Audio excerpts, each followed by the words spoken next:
మరొక బ్రేకింగ్ చూస్తున్నాం. తెలంగాణ రాష్ట్ర ప్రభుత్వ ఉద్యోగులకు రాష్ట్ర ప్రభుత్వం శుభవార్తను అందించింది. ఉద్యోగుల కరువు భత్యాన్ని 3.64% పెంచుతూ ప్రభుత్వం కీలక నిర్ణయం తీసుకుంది.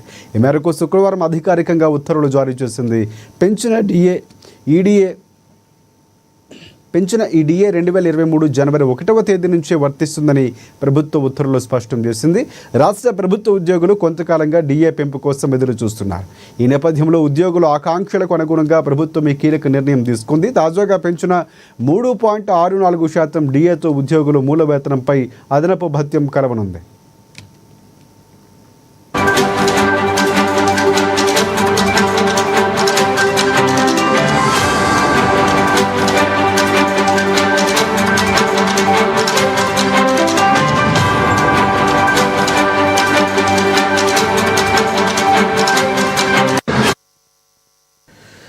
తెలంగాణ రాష్ట్ర ప్రభుత్వ ఉద్యోగులకు రాష్ట్ర ప్రభుత్వం శుభవార్తను అందించింది. ఉద్యోగుల కరువు భత్యాన్ని 3.64% పెంచుతూ ప్రభుత్వం కీలక నిర్ణయం తీసుకుంది. ఈ మేరకు శుక్రవారం అధికారికంగా ఉత్తర్వులు జారీ చేసింది.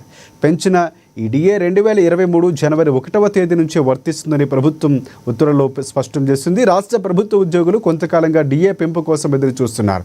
ఈ నేపథ్యంలో ఉద్యోగుల ఆకాంక్షలకు అనుగుణంగా ప్రభుత్వం ఈ కీలక నిర్ణయం తీసుకుంది. తాజాగా పెంచిన 3.64% డిఏతో ఉద్యోగుల మూల వేతనంపై అదనపు భత్యం కలగనుంది.